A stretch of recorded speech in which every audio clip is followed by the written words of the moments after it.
Amala Paul, director Vijay ప్రేమించి పెళ్లి చేసుకోవడం, ఆ తర్వాత వీళ్ళిద్దరి మధ్యన డిఫరెన్సెస్ రావడంతో విడాకులు కావాలంటూ ఫ్యామిలీ కోర్టులో పిటిషన్ దాఖలు చేయడం ఇదంతా మనందరికీ తెలిసిందే.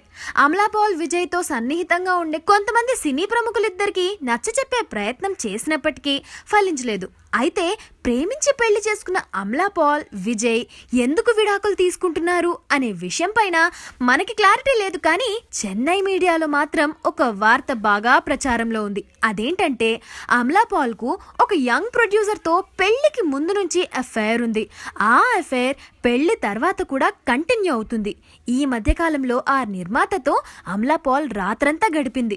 ఈ విషయం తెలిసి విజయ్ బాగా అప్సెట్ అయ్యాడు. ఇదే అమలా పాల్ విజయ్ల విడాకులకు కారణం అంటూ ప్రచారం జరుగుతుంది. మరి ప్రచారంలో ఉన్న వార్తలు నిజమో కాదో తెలియాలి అంటే విజయ్, అమలా పాల్ స్పందించాల్సిందే. మరి వాళ్ళు రెస్పాండ్ అవుతారంటారా? ఎవరుతో ఇప్పటి వరకు మీ జర్నీ ఎలా ఉంది? It's been really good. I'm really excited about this movie, especially because it's my first horror flick in Telugu. Earlier, I think all my